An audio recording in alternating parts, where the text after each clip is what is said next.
estudante de arquitetura nessa sala. Não, os 3 historiadores não chegaram. Então, aqui é um historiador, não, um jurista, alguém da área de leis. Lá atrás, geografia e... Eu fiz design. Tá. Mas fiz um pouquinho de arquitetura, só não me formei.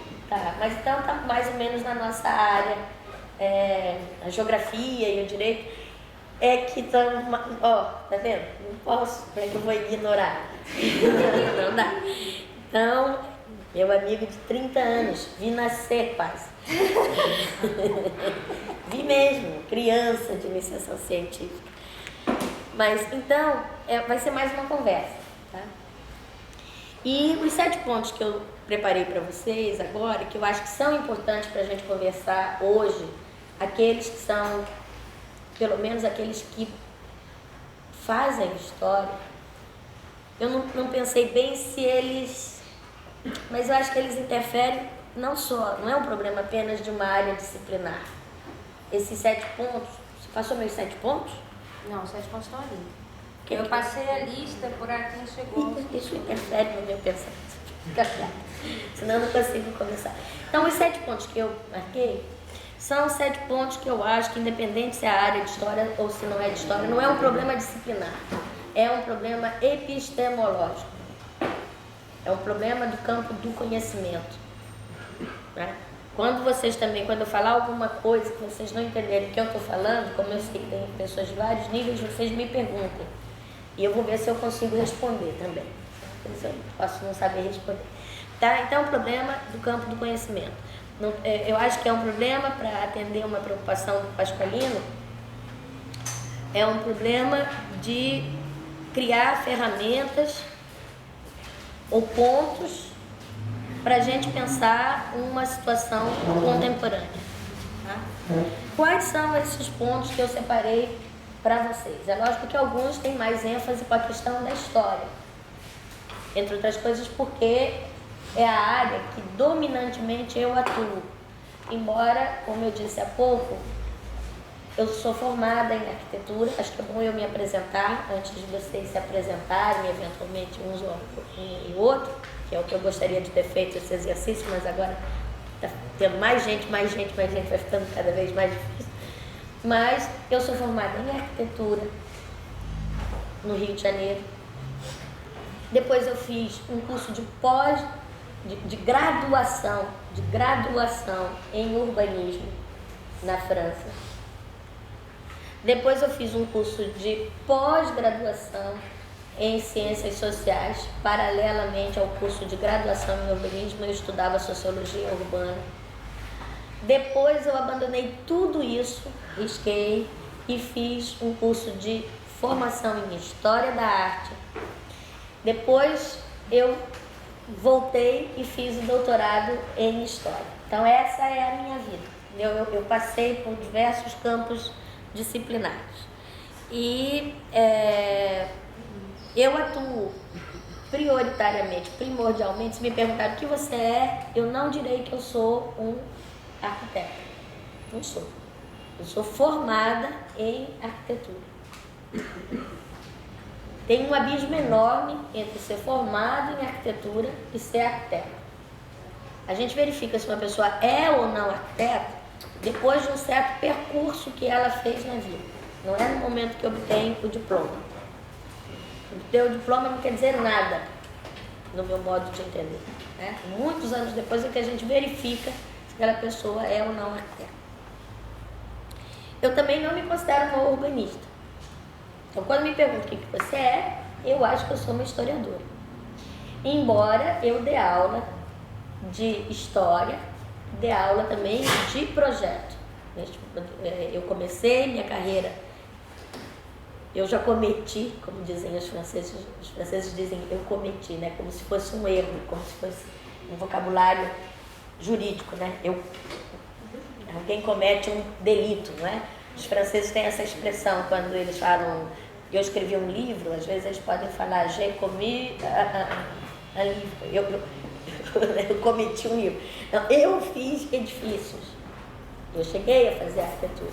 próprio projeto da minha casa, umas 2 ou 3 casas de veraneio em Teresópolis, alguns projetos de loteamento, isso eu fiz. Mas eu achei que a minha capacidade de formalização material em arquitetura era menos potente do que a minha capacidade de discurso. E eu tive que resolver se ia ser professora ou se eu ia ser arquiteta. Eu resolvi ser professora. E às vezes agora eu estou começando a querer fazer arquitetura de novo. Não sei o que vai acontecer, tá? Mas eu dou aula de projeto também. Por que eu estou dizendo isso tudo? Porque eu acho que é importante. A primeira coisa que a gente tem que saber, às vezes, né, sobretudo num curso dessa natureza, é com quem a gente fala e quem a gente ouve. Quem está falando, por que está falando assim, de onde está falando. Isso faz parte do mínimo de formação que um aluno deve ter, né? Até porque a posição das pessoas no mundo justamente não é uma posição qualquer. O lugar da fala das pessoas no mundo é um lugar específico.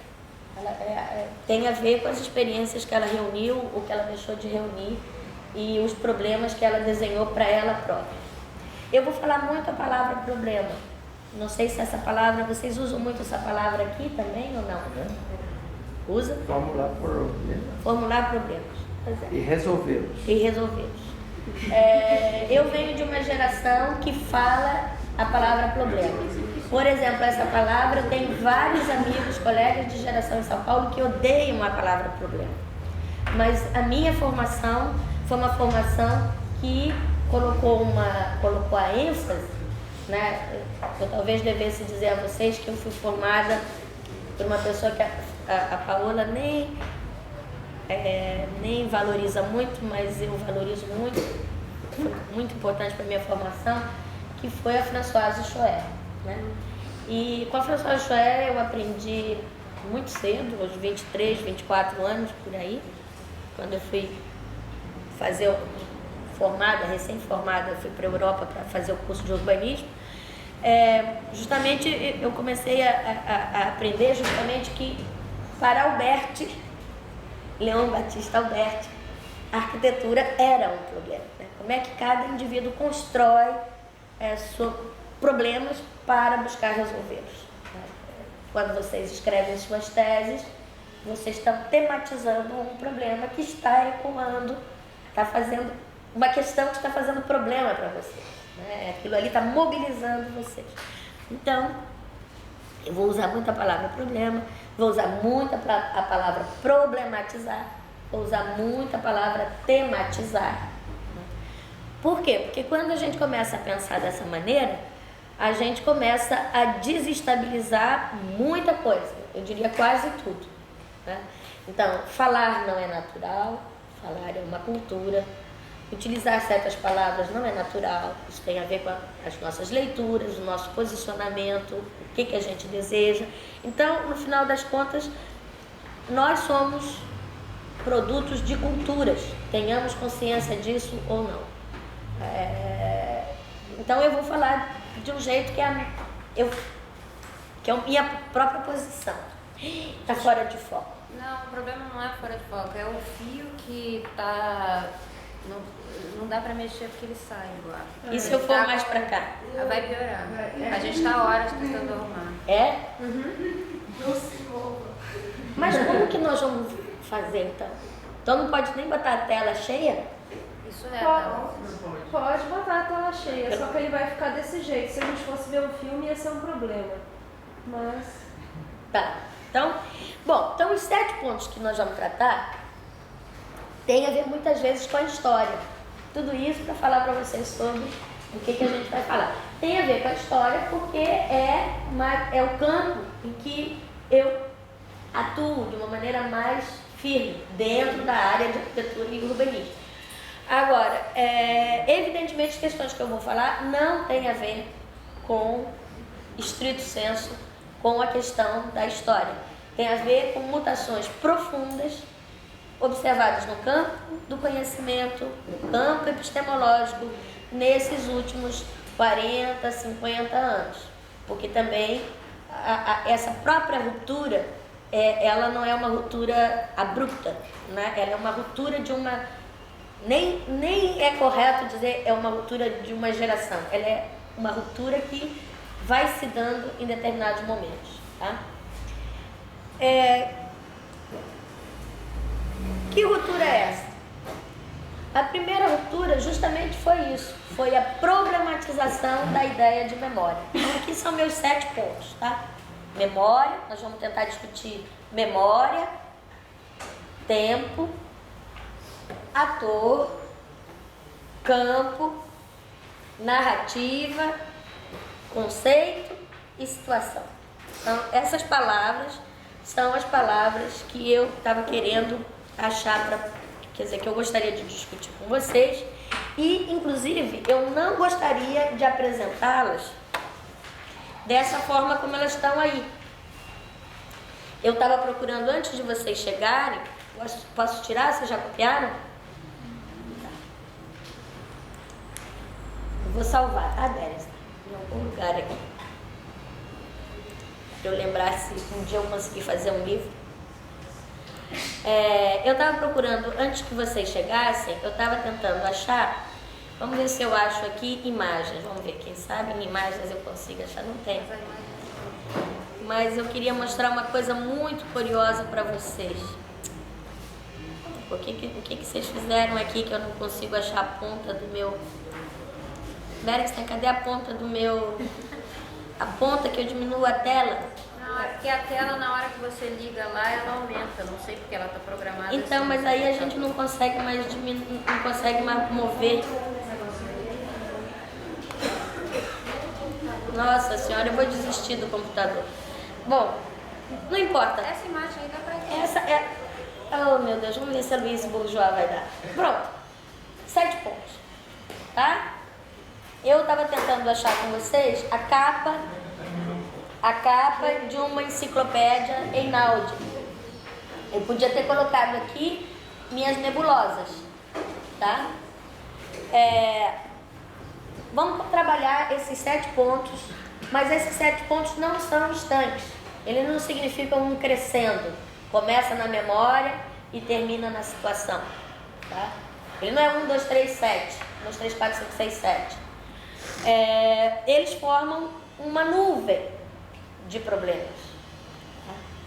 Essa ideia de nuvem, a própria ideia minha de nebulosa, lógico que eu a pensei, e lógico que eu a formulei, mas à medida que eu vou formulando, e que já tem mais de 10 anos que eu trabalho com essa ideia de nuvem, e com essa ideia de nebulosa, eu vou vendo parentes meus que trabalham com essa ideia de nuvem. E curiosamente, a primeira nuvem que eu percebi foi a capa da enciclopédia Einaudi, que era o que eu estava tentando achar. Enciclopédia Einaudi, alguém conhece aqui? Você está em pé?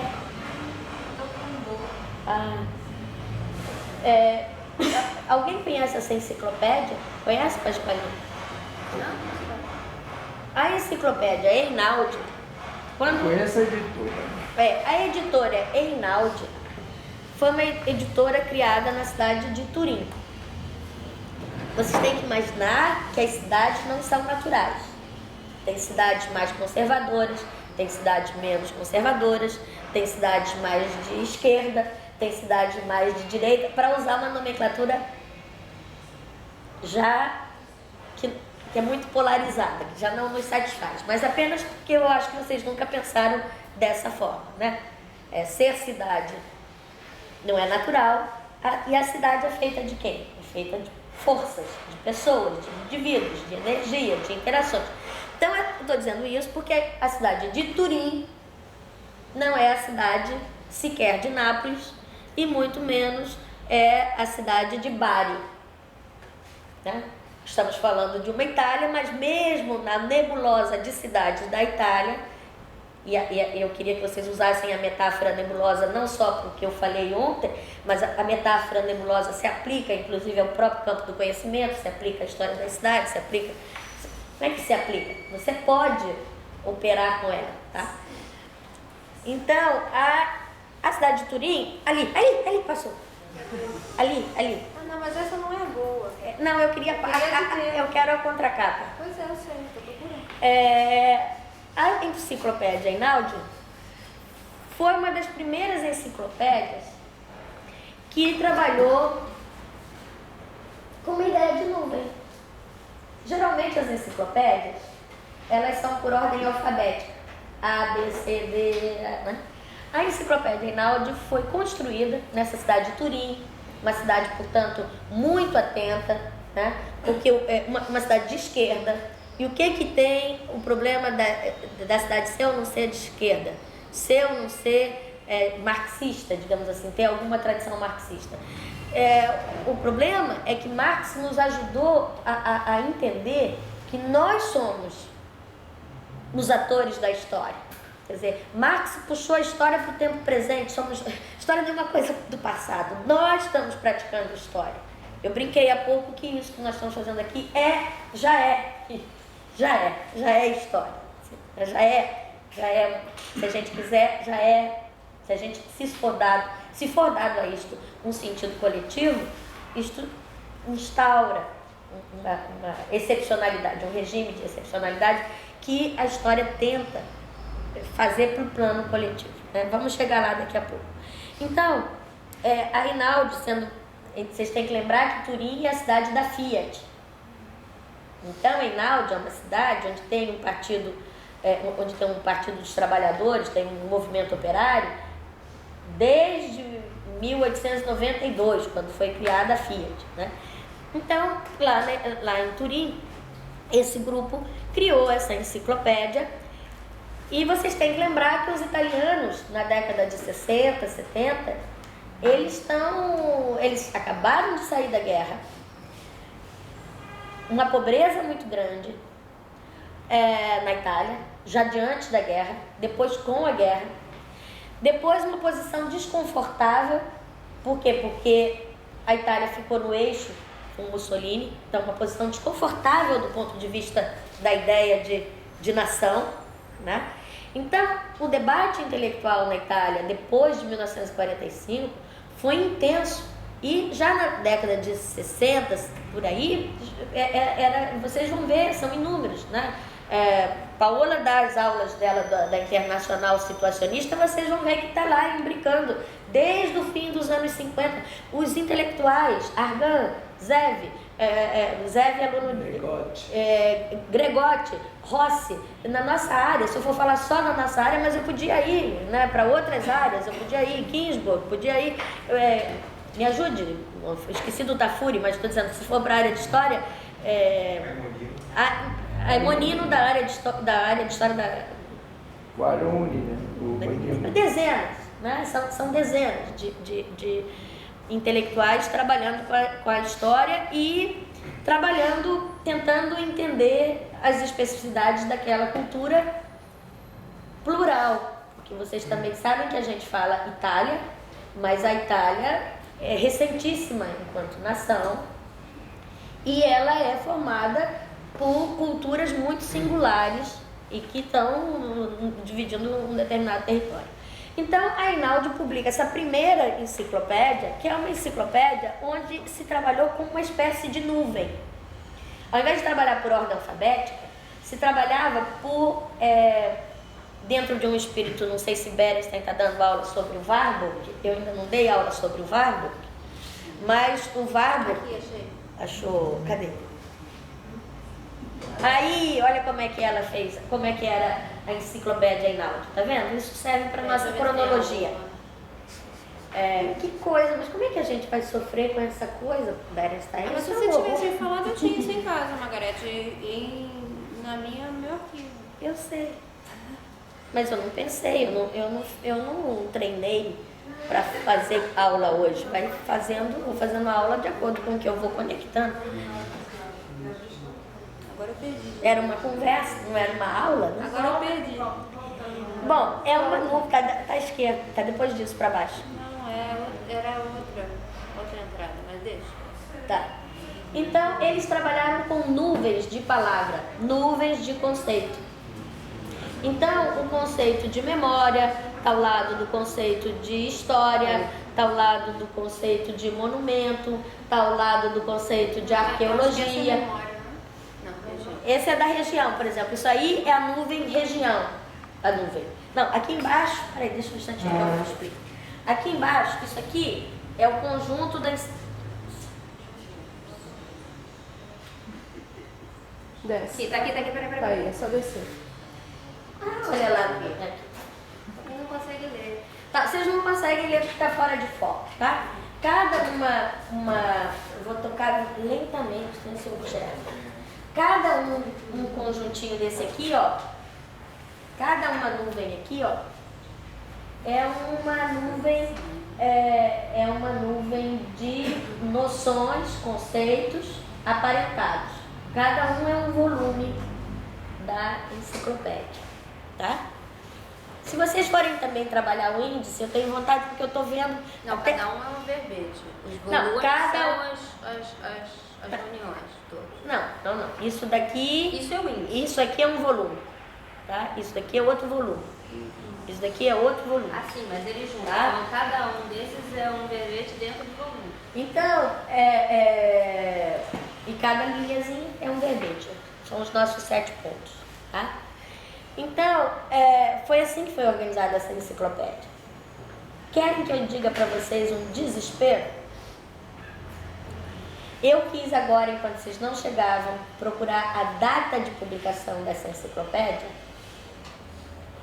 Eu já achei, porque como há muitos anos eu dou curso sobre ela, desde 2004, como eu falei, eu tenho lá nos meus arquivos, em algum papelzinho, eu tenho a data exata. Quando o argentino fez as nuvens de palavras, naquela época eu tenho certeza que eu vou achar. Mas a gente não acha a data exata de publicação da enciclopédia. Eu estava procurando agora, não estava achando com história, com duble 26, porque eu pensei, né, não acha fácil. Eu não, vou ter que ver em que entrada, como é que eu descobri a data, tá? E por que eu estou tão aflita com a data? É pela data ou não é pela data? É para mostrar para vocês também como é que foi uma espécie de aceleração e de construção disso que a gente vem chamando de ruptura epistemológica, de mudança no modo de pensar, no nosso modo de pensar, e que toma forma plenamente nos anos 80, 90. Aí sim, tá? Mas é importante muitas vezes para você ver a tematização das coisas. E é por isso que eu digo, até 1980, você não precisa prestar muita atenção na data. Precisa, mas não precisa prestar muita atenção na data dos livros. Mas, se pega um livro que ele é antes de 1980, você tem que ter muito cuidado em que época ele foi exatamente... Em que época aquele discurso está sendo enunciado. Porque quanto mais ele for em determinados... para trás no século XX e no século XIX, e quanto mais ele tiver em certas zonas do campo do conhecimento, significam que eles estão menos dubitativos em relação à verdade que eles estão expondo, né? Então, quando eu olho assim e falo, não, isso aqui a pessoa nem chegou perto do que estava sendo discutido, de por que construiu uma enciclopédia dessa forma. Então, a naturalização da história, a naturalização dos fatos, essa é outra palavra que eu vou usar muito. Naturalização, quer dizer, entender como se fosse natural, isto é, como se as coisas caíssem do céu, fossem uma metafísica, tá? Então, a naturalização, quanto mais para trás você vai, e quanto mais você vai para o século XIX, você tem que duvidar, você tem que olhar o que aquele autor, ele sabe o que ele está fazendo ou não sabe?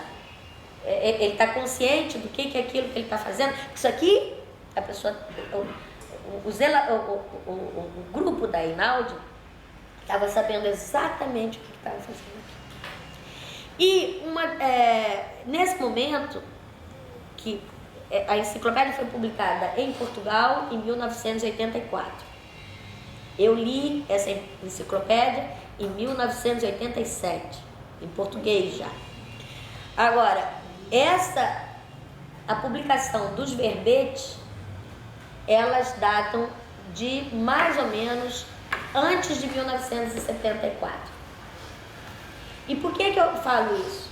Eu falo isso porque o primeiro autor contemporâneo, portanto, mais próximo de nós, não vou falar de Bergson, de Matéria e Memória, que também é datado. A partir desse olhar que se construiu nos anos 80, quando a gente vai ler Bergson, a gente lê situadamente Bergson, porque Bergson está falando de acordo com a situação de enunciação dele, do que é possível ele pensar naquele momento, né? E nós estamos falando com a situação, eu estou tentando falar com vocês a partir da situação do que é possível, das condições de possibilidade epistemológicas hoje, que evidentemente não era aquelas de 1920, não era nem sequer as condições de possibilidade do Maurice Helvetius, né? Não sei se vocês conhecem esses autores, depois a gente pode... Helvetius vai ser um normaliano, aluno da Escola Normal Superior, e que trabalha na fronteira entre geografia e história, e vai se preocupar com... O livro dele vai ser publicado, mais famoso agora, porque os norte-americanos descobriram esse livro do Helvetius, vai publicar o livro dele chamado Os Quadros Sociais da Memória, uma coisa assim. Aí foi republicado na França com esse título. Mas ele tem uma produção muito grande, onde ele está pensando em cidades, onde ele vai escrever sobre Haussmann. Então, eu li Helvetius em 1970, o Helvetius que está escrevendo sobre cidade e sobre Haussmann. Agora o Helvetius que está na moda é o Helvetius que falou de memória, tá? Mas mesmo o Helvetius que está escrevendo, Maurice Helvetius, francês, da cidade de Estrasburgo, que é uma cidade importante do ponto de vista intelectual, mesmo o Helvetius está escrevendo, quando a gente vai ler, está escrevendo evidentemente com as condições de possibilidade daquele momento. Qual é a importância dessa gente? O Helvetius, o Bergson, né? Dando continuidade ao que a gente estava discutindo ontem no outro grupo de pesquisa para aqueles que estavam lá ontem, a importância deles é que eles, exatamente como Freud, eles estão pensando no que a gente faz conscientemente, no que a gente faz inconscientemente, e eles estão pensando naquilo que a gente chama, a partir de Freud, inconsciente coletivo. Isto é, o que constrói o comum? O que constrói explicitamente e o que constrói o comum e que a gente nem muitas vezes está atento, né? A questão do inconsciente, do que a gente chama hoje de inconsciente coletivo, né? O senso comum. O que a gente talvez pudesse chamar hoje de senso comum. Mas eles estão justamente desnaturalizando o senso comum. E estão se interrogando como é que ele é construído, né? Teoricamente, na vida. Eles estão problematizando esse problema, né? O problema da memória. É lógico que se a gente for atrás, então você tem uma nuvem de intelectuais, se a gente pegar a nuvem da memória, tá? Então cada palavra dessa pode gerar uma nuvem. Tá ficando confuso para vocês ou não? Se você vai pensando em nuvens, cada palavra que eu coloquei ali, ela faz uma nuvem, né? Então, se a gente for fazer uma nuvem só sobre aqueles que pensaram a memória, a gente tem, na década de 20 e 30, esse problema foi tematizado, fortemente tematizado. Bergson é um exemplo, Maurice Helvetius é outro exemplo, né? Ambos franceses, um filósofo, outro historiador geógrafo. Se a gente for para os anos 70, finalzinho dos anos 70, o primeiro volume da enciclopédia Einaudi não começava pela letra A, começava pela letra M. E o primeiro volume da enciclopédia Einaudi era sobre memória e história, publicada no contexto italiano. Agora, quem escrevia o texto? Era um italiano?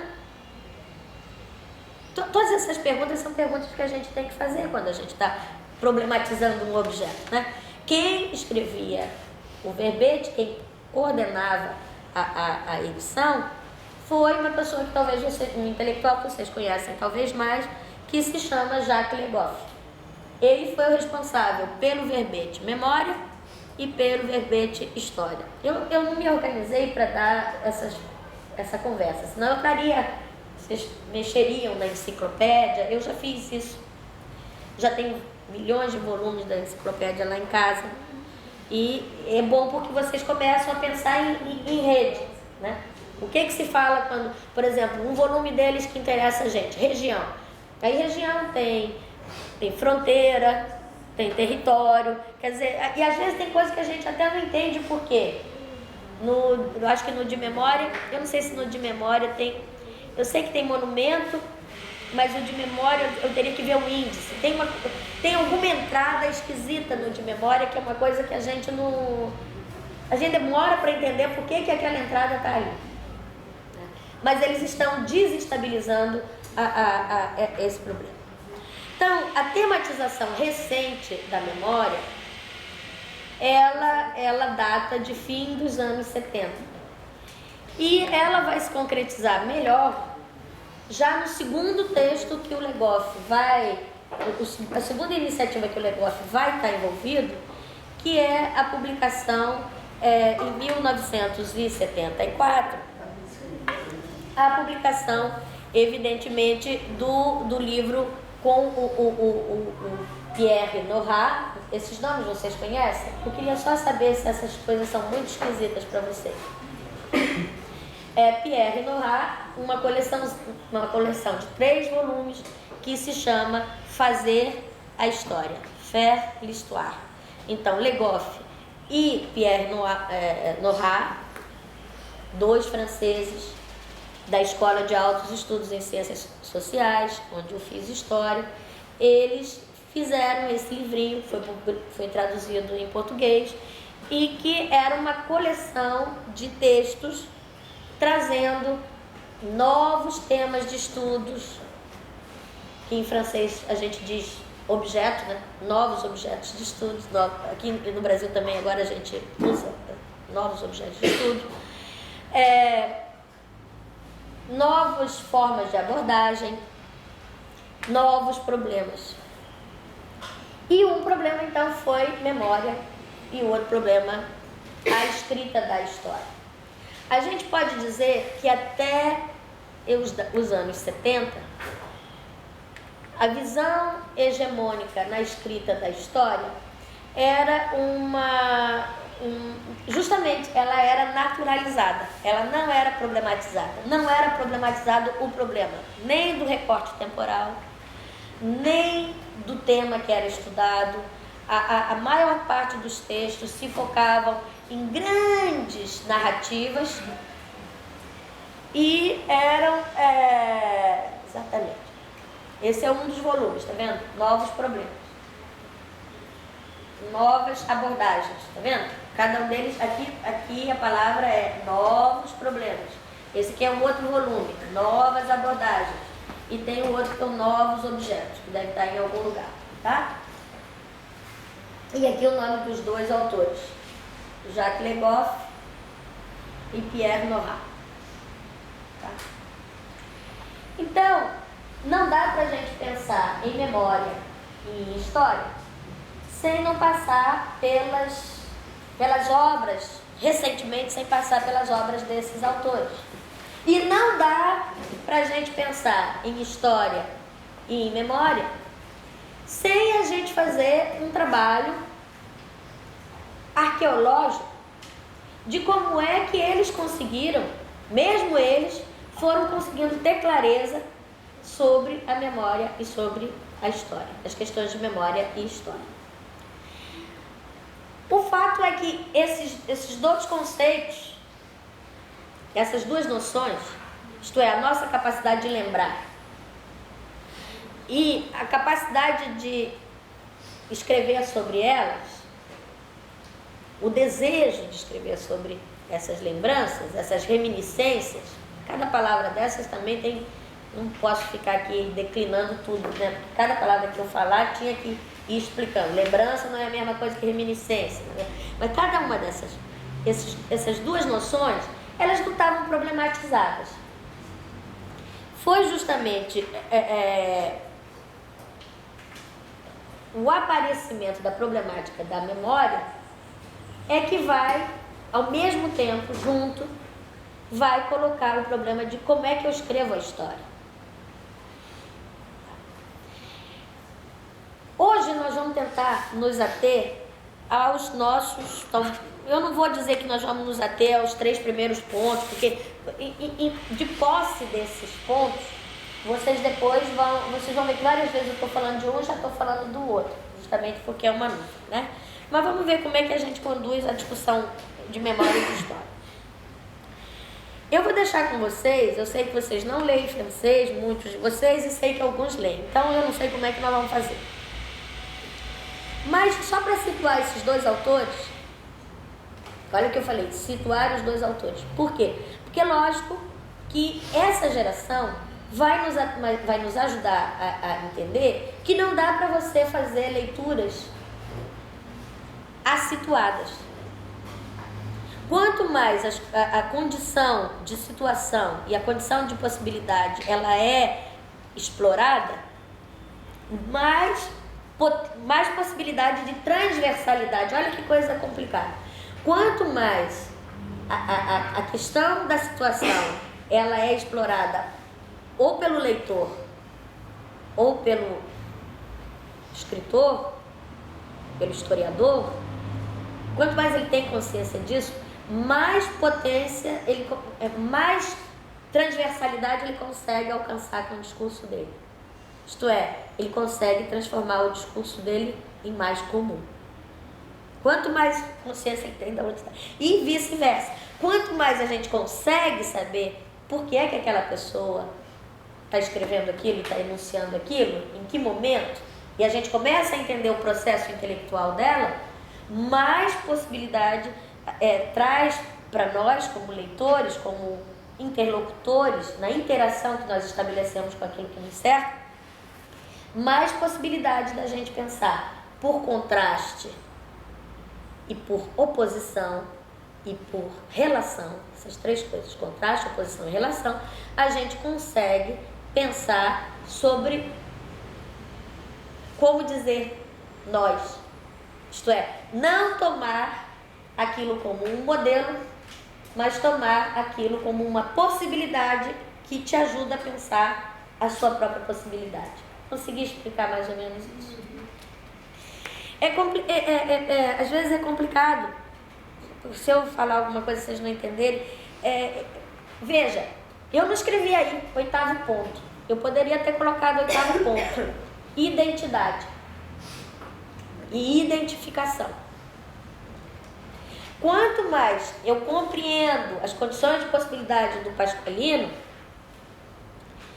eu consigo entender o Pasqualino, respeitar o Pasqualino e, por contraste, por oposição e, primeiramente, também por relação, isto é, o meu desejo de interagir, eu consigo atualizar o Pasqualino.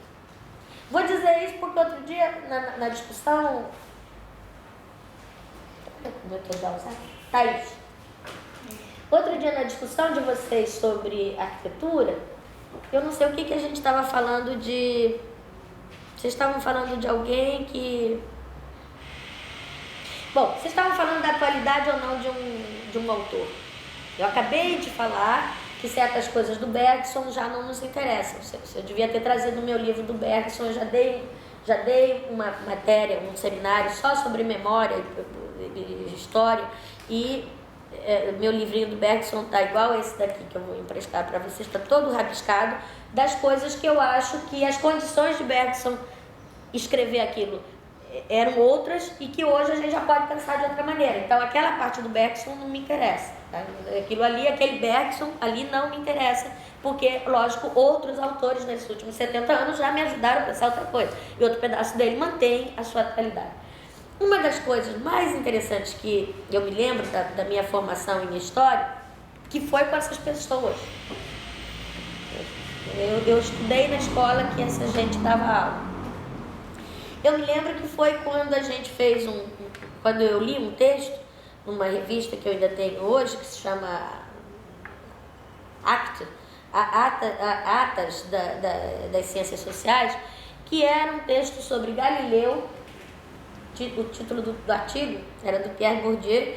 O título do artigo era Galileu, Crítico de Arte.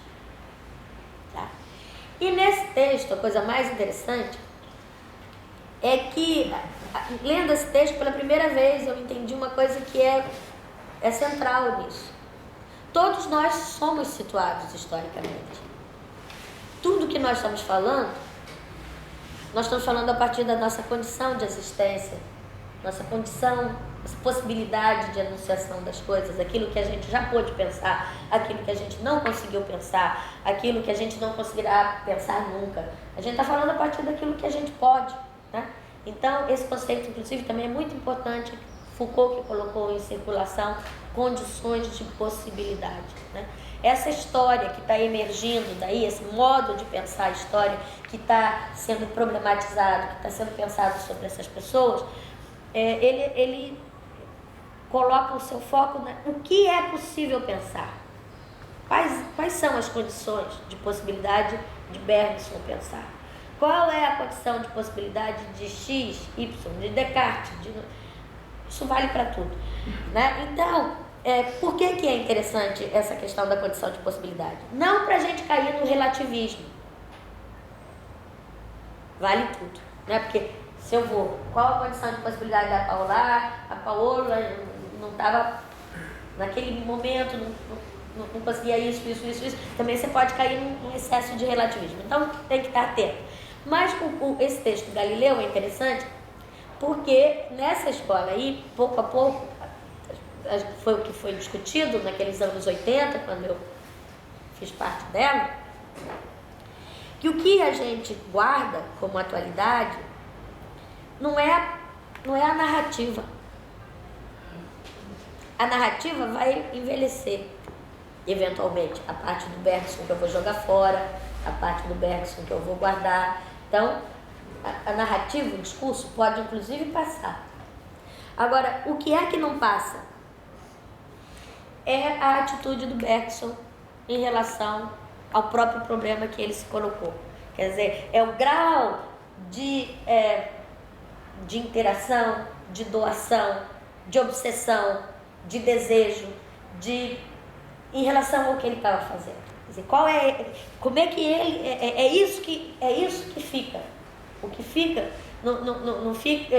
Tudo que Galileu falou está errado. Então, como Galileu falou está tudo errado, a gente não deve mais estudar Galileu. Sobre certos aspectos. A física, a astronomia já passaram. Teve limite. Agora, o que não teve limite? A força do desejo dele de perseguir aquele problema, de reformulá-lo, primeiro de formulá-lo, né? E formulando, reformulá-lo, né? De ajudar a trazer insumos para que o próprio senso comum, naquilo que ele deveria ser, talvez, naquele momento ultrapassado, pudesse sofrer um deslocamento, né? Então, a gente não estuda as pessoas, muitas vezes pelo que está no texto, mas por essa atitude intelectual dela, essa atitude política delas, essa atitude existencial delas, essa atitude estética. Vocês escolham, essas palavras, elas também não estão, elas são solidárias, né? É isso que a gente faz. E é a partir disso que a gente constrói os nossos ajuizamentos. E essa foi a grande revolução, talvez, dessa geração. Mas eu vou passar para vocês, então, o aparecimento da problemática da memória, ele vai... Eu vou passar para vocês essa introduçãozinha do Pierre Nora, que foi escrita em 2011. O Jacques Le Goff, vocês conhecem o Jacques Le Goff? Tem alguém que não conhece o Jacques Le Goff? Eu posso explicar um pouquinho quem que ele é. Eu. Tá. Jacques Le Goff, então, esse historiador, que sabe sobre o que ele escreve? Menina, olha como eu era tonta também. Ele escreve sobre a Idade Média. Eu me lembro que quando eu cheguei da França, que eu já tinha sido formada com eles, você não sabe quantas vezes eu lembro dele na minha vida. Porque isso é uma outra coisa que essas pessoas da Escola de Altos Estudos, desse grupo que se chamou Nova História, nos ajudou a pensar, tá? Que às vezes você entende uma coisa intelectualmente, mas que tem uma defasagem entre a compreensão intelectual e isso virar corpo e virar prática. Não tem concomitância. Certas coisas que você compreende, eu estou falando aqui, você está me entendendo, mas não. Tem uma expressão paulista que eu adoro, que os paulistas aqui inventaram essa expressão, e ela traduz tão bem a coisa, mas é para a nossa geração, porque, lógico, para vocês não faz o menor sentido, que é o problema de cair a ficha. Vocês não sabem o que é isso, mas a gente sabe, nós que usávamos aquela fichinha telefônica, você, se não caía a ficha, não dava comunicação, né? Então, os paulistas é que falam, caiu a ficha. Eu acho que vocês nem sabem o que significa. Então, às vezes você passa uma vida, você fica escutando um monte de coisa, mas não caiu a ficha, né? Então, eu tinha estudado tudo isso, não caiu a ficha. Imagina que o negócio estuda Idade Média. Escreve coisa de Idade Média. Aí, nós que estamos habituados a pensar aplicativamente, né? Sobretudo o aluno lá no Rio, ele só faz matéria que dá crédito. Por isso que eu comecei hoje o seminário agradecendo a presença de todos vocês. Agora que eu já sei que vocês têm certificado, eu acho que eu até vou retirar os agradecimentos. Eu não vou mais agradecer. Mas lá no Rio, o aluno só faz matéria se tem crédito. Não é assim na França. Podemos discutir por quê, mas onde eu fui formado não é assim.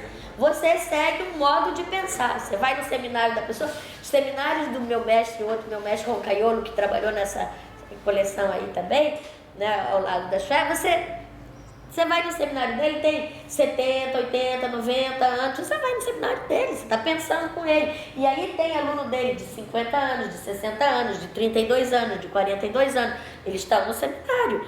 O seminário é sobre o riso da Idade Média. Te interessa o riso sobre a Idade Média? Você um dia pensou, eu vou estudar o riso da Idade Média.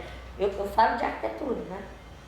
Mas eu vou no seminário do riso da Idade Média, lógico. Me enriquece meu olhar, eu aprendo tanta coisa, né? Vou aprender como que ficaram encantados os europeus quando viram nossos índios, porque nossos índios riam, né? E isso, o hábito de rir, não era o hábito de rir. Se eu não tivesse ido no riso da Idade Média, eu jamais teria aprendido isso, nem estaria contando para vocês, né?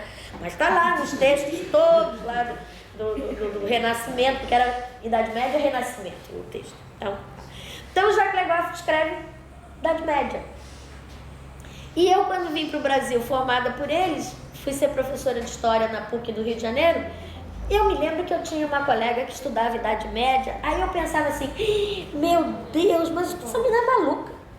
O Brasil nasceu em 1500. Por que tem que estudar a Idade Média, não é? É igual o São Carlos faz com a história. Cadê o pessoal de São Carlos aqui? O pessoal de São Carlos não estuda história do Brasil do período colonial, porque São Paulo começou a partir da República. Então não precisa estudar história colonial, não é? Isso é não reconhecer camadas de temporalidade e de cultura que estão nos nossos discursos. Quando eu cheguei há 25 anos atrás, de volta desse périplo, estudando com esse monte de gente aí, eu achava um absurdo estudar a Idade Média. O Brasil nasceu em 1500. Hoje em dia, meus estudos de arquitetura estão na Idade Média. Vou contar para vocês. Eu estou estudando, já passei da fase que eu estudei como é que foi a propagação do número zero. Já passei da fase em que eu tentei entender por que Descartes inventou certas fórmulas, então como é que passou da álgebra, de um certo tipo de matemática para um outro tipo de matemática, com Pascal já passei disso também, Descartes. Isso tudo foi porque eu fui estudar o funcionalismo, hein? e fui entender o que era função. E agora eu estou estudando como é que foi transmitida, como é que a gente passou de uma geometria simples para uma geometria complexa. E como é que o Abade Suger inventou o arco ogival, né? Como é que ele teve essa ideia? Porque agora eu já sei de onde vem essa ideia, porque essa ideia vai... Bom, depois, se vocês quiserem, eu dou uma aula sobre isso, sobre o Abade Suger e o arco. Como é que isso circulou, em que nuvem isso circulou, e em que nuvem isso fez sentido, e em que nuvem isso fez nascer a arquitetura gótica, que é uma geometria complexa, e que passa pelos árabes, evidentemente. Então, mas naquela época, o Jacques Le Goff é um historiador que escreve sobre Idade Média. O Pierre Nora, que é o companheiro dele, eu vou dar o título para você, o livro para vocês, o interesse dele é sobre a questão da memória. E eu vou dar o texto dele. Ele criou a ideia, vocês já ouviram falar de lugares da memória? Sim. Ele foi o autor que inventou essa categoria de lugares da memória. E tentando entender como é que foram a invenção de uma série de nossos lugares comuns. A ideia da república, a figura de Anchieta, o calendário, a festa de São João. Quer dizer, se ele fosse brasileiro, estaria estudando essas, sei lá, a estátua de quem no Pelourinho, sei lá.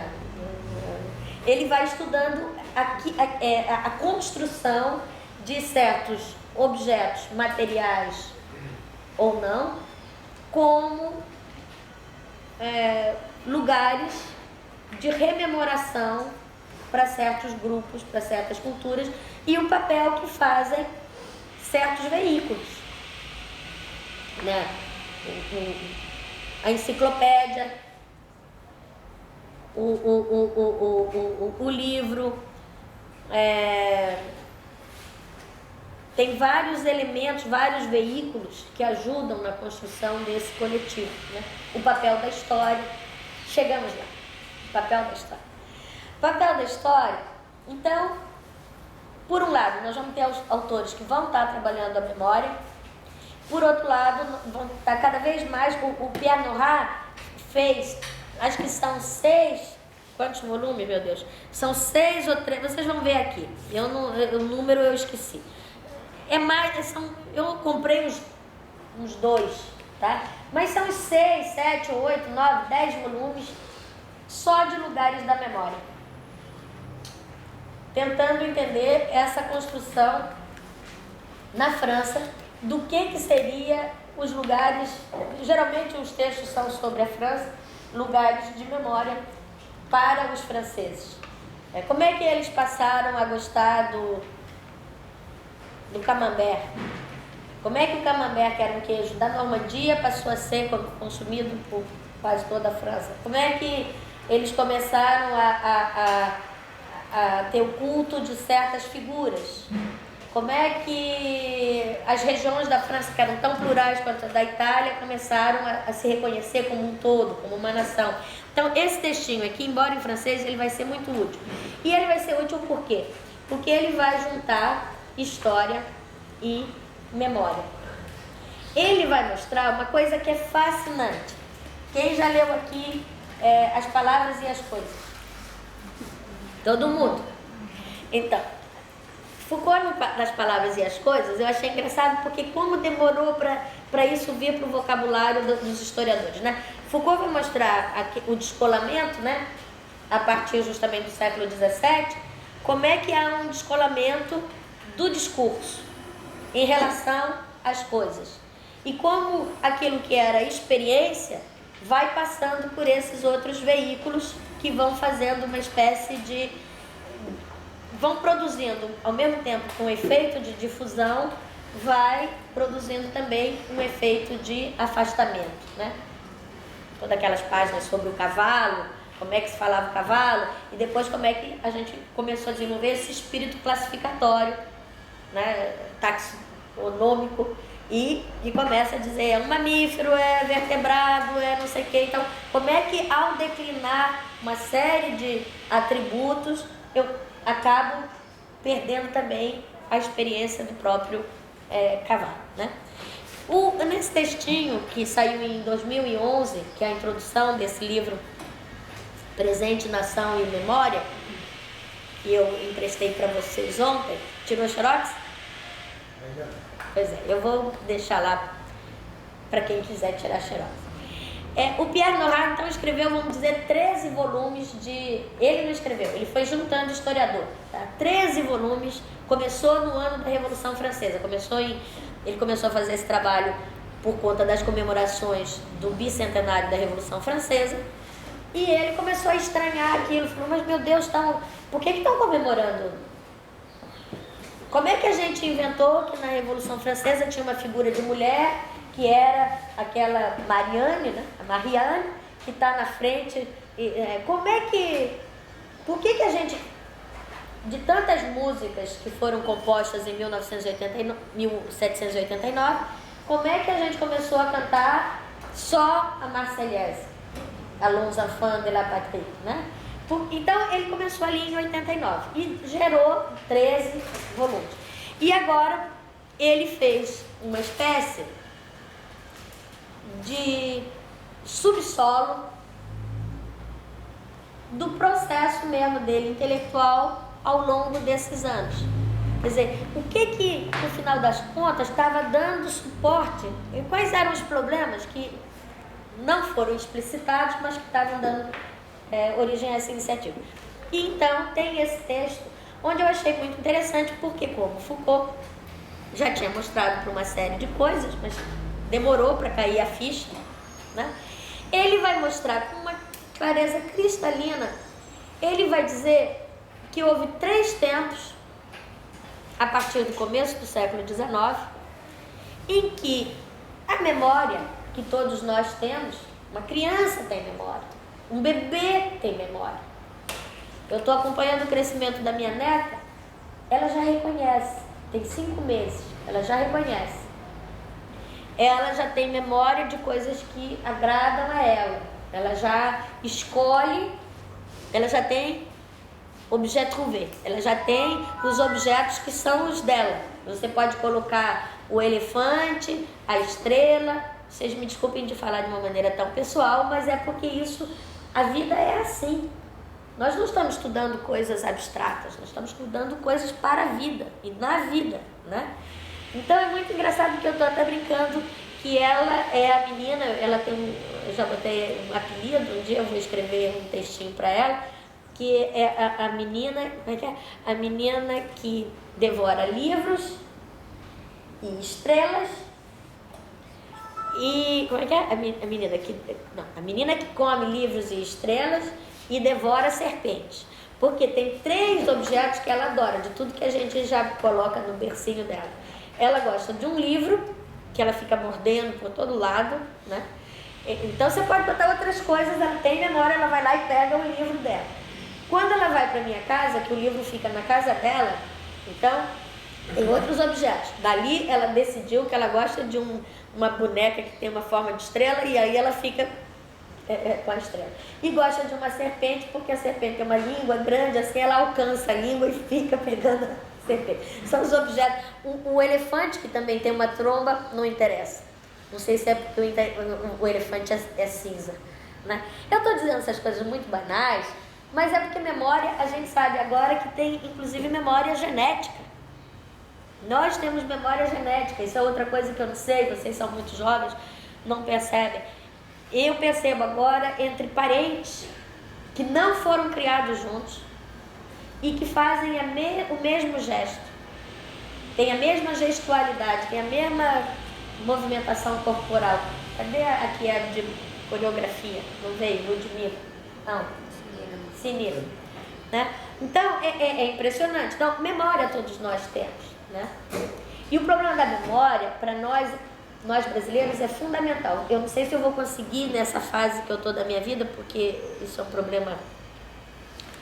Graças à leitura disso aqui, eu pude entender uma série de coisas que eu vou falar, talvez não vá conseguir falar. O Nohar vai mostrar, bom, memória todo mundo tem. Então, qual foi a inovação? A inovação foi o descolamento e o estatuto gradual que começa a ter, e a importância cada vez maior da narrativa. Então, ele vai mostrar que a partir do final, ele vai identificar 3 tempos em que, primeiro, a memória foi admitida, digamos assim, né? Então, ela começou a ser reconhecida lá no final do século XIX, quer dizer, no começo do século XIX, até o começo do século XIX havia uma espécie de colagem. Ninguém estava preocupado em ficar escrevendo história. Ninguém estava preocupado em lembra ou não lembra, entendeu? E escreve sobre isso ou não escreve, né? E ele vai mostrar então que teve um corte ali, teve um outro corte. Eu vou pegar para não me confundir, porque eu mesmo já pensei com ele e eu acho que ele esqueceu de outras pessoas que são importantes. Ele estabeleceu 3 e eu achei que tem 5 na França. Eu ouso dizer contra ele que tem 5. Ele vai dizer que tem um corte na Revolução Francesa. Então você começa a ter um discurso histórico a partir dali, e a história começa a se constituir como disciplina, e então a memória perde de estatuto, porque está nascendo também uma outra forma de rememoração, que é dada pela disciplina da história. Aí ele vai dizer que tem uma outra que é na virada do século XIX para o XX, dos anos... Não, ele vai dizer que tem uma outra que é dos anos 20, que é quando começa o Marc Bloch e o Lucien Febvre, e vai começar ali um outro corte de uma outra forma de história. E ele vai dizer que está tendo uma outra que é essa, uma outra revolução que é essa agora da nova história, onde ele mesmo está dentro, tá? Eu acho que ele esquece algumas, depois eu posso voltar. Mas o que seria essas formas de história? Então ele vai dizer que primeiro não tinha história, estava tudo colado. Então ele vai mostrar a problematização, a tematização da história. O aparecimento de um tipo de relato que não é um relato memorialístico, que é um relato que tem pretensão de ser claro, e ele vai estabelecer 3 tipos diferentes de narrativa que estabelece nesse primeiro momento. Ele vai dizer que existe uma espécie de narrativa que ele chama récit, o relato, tá? Nesse primeiro momento. Ele vai dizer que tem um outro, nesse período tem o aparecimento das memórias. Então tem 3 formas de você falar do que passou: pelas memórias, pelos relatos, récit. Então, Descrições. Então, em francês são mémoire, memória. Nós temos memórias aqui no Brasil, meus historiadores. No período de Dona Maria I, nós já temos memórias de várias cidades brasileiras. Eu nunca estudei esse tema, mas foi quando, eu vou falar depois dos meus próprios estudos, quando a palavra memória começa a surgir numa série. Não é uma iniciativa, mas já é um produto coletivo, memória. Tá? O outro é récit, a palavra em francês, que eu acho que é relato ou narrativa. Narração. Você acha que é narração mais do que narrativa? E qual é a palavra francesa que você daria para narrativa? Eles têm. Os tradutores estão preocupados, né? Não, mas os tradutores, estou falando da palavra em português. Minha preocupação é chegar mais próximo, e nosso conhecimento histórico dessa maneira, a problematização que nós temos da nossa própria fala, ainda é mais, ela não está tão, eu vou falar por quê. Então eu não sei, vou falar em francês os 3, memória, relato e explicação. Esses 3 termos apareceriam no discurso francês dessa década de 20. Como que é? Explicação. Explicação. Está aqui no textinho, vocês vão ver, tá? Eu achei ótimo esse texto dele. Vou explicar por quê. Porque ele nos ajuda a pensar. E ele nos ajuda a pensar, inclusive, as nossas especificidades. E na medida que ele já tabulou esses 3 períodos, eles ajudam a gente a pensar se são realmente 3, se são mais, como eu comecei a pensar que são mais, e se nós aqui no Brasil temos 3 ou mais. Mas ele, digamos assim, ele estabelece que tem 3 momentos de revolução entre essa relação memória e história. Então, aqui nesse texto, nós já estamos longe daquele texto de 1978, publicado em 1984, do verbete do Legoff que está lá. Lá no Legoff era um problema que estava surgindo. 30 anos depois, 40 anos depois, as nossas condições de possibilidade de falar do problema são outras. E eu que venho perseguindo esse problema, porque é um problema para mim, eu achei que esse texto ele consegue muito bem, nessa introdução, nos ajudar a pensar essa relação, justamente porque ele pega esse descolamento que o Foucault mostrou também, que marcou a cultura ocidental a partir do século XVII, com o pensamento cartesiano e esse descolamento das palavras e das coisas, né? Então, nós, do mundo da onde? Do mundo da experiência, né? Então ele vai mostrar que esse período, aí ele vai mostrar o quê? A hegemonia, quer dizer, a construção de uma narração, vamos usar essa palavra, de uma forma de narração histórica, que na verdade ela se dá, ela é linear, né? Mas mais do que linear, ela se apresenta como a ciência do passado. A história seria o saber sobre o passado, né? Isso mais das vezes é assim que a gente vê. A ciência é a disciplina que sabe sobre o passado. E seria a ciência, quer dizer, nessa época acho que eles nem estão falando isso, eu vou falar isso agora daqui a pouco. Ciência do passado. Ora, dentro dessa construção, e aí ele vai colocar o que a gente poderia chamar uma história positivista. O Brasil foi descoberto em 1500. Idade Média, o Brasil foi descoberto em 1500, Idade Média não tem nada a ver com o Brasil. A primeira foi terra de Santa Cruz, terra de Vera Cruz, né? A República foi, quer dizer, uma história factual e uma história linear, uma narrativa linear. Ele vai estabelecer, isso aí eu já problematizei um pouco mais do que ele, até porque sou do campo da arte, vocês vão ver daqui a pouco. Primeiro eu vou falar dele, depois eu vou falar o que eu já pude pensar, tá? O segundo corte que ele estabelece é nos anos 20 e 30. A gente já falou de Bergson, a gente já falou de Alvax. Alvax se escreve, que lindo isso. Alvax se escreve H-A-L-B-W-A-C,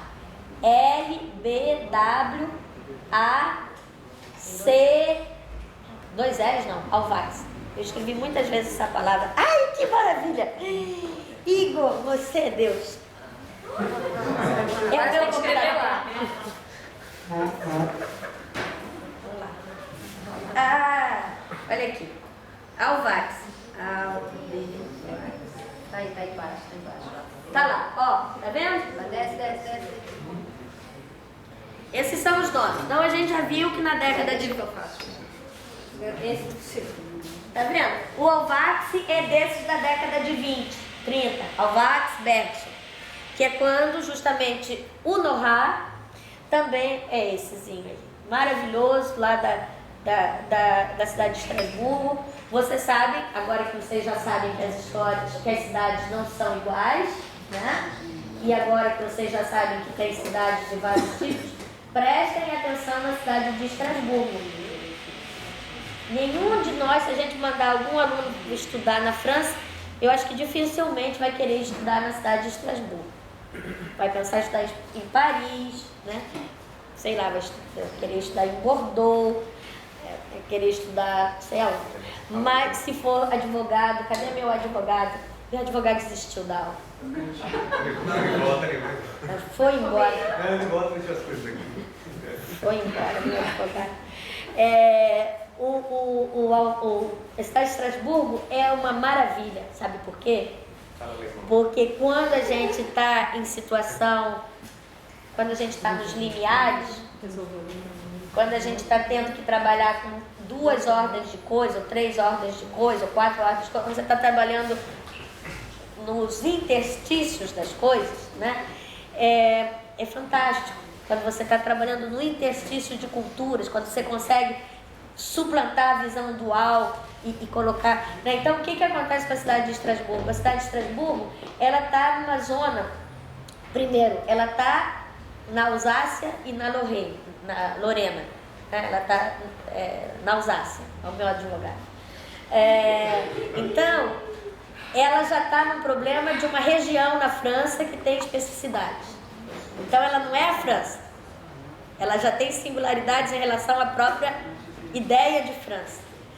E ela é próxima da Alemanha. É uma região que é de fronteira e teve um período que a Alemanha, inclusive, ocupou a cidade de Estrasburgo.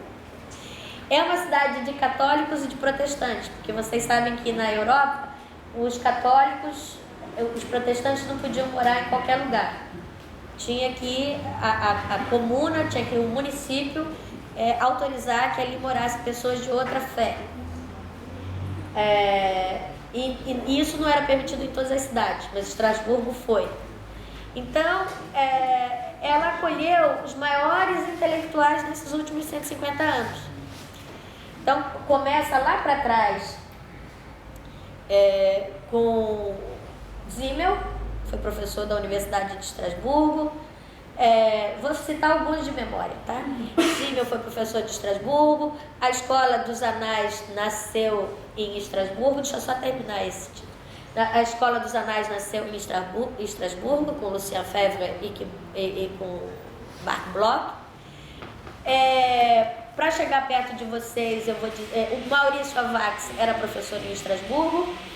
E o Henri Lefebvre, que vocês leem tanto e adoram tanto, era professor em Estrasburgo. Eu posso fazer uma lista dos últimos 150 anos de intelectuais que passaram por Estrasburgo e marcaram o pensamento de Estrasburgo. Então, na década de 20 e 30, se quiser ler sobre memória, já falei do Bergson, Matéria e Memória, e o Maurício Avax. É exatamente assim que eu queria dar aula, viu, Bernstein? Mostrando, cada pessoa, vocês irem mostrando, porque tem que estudar.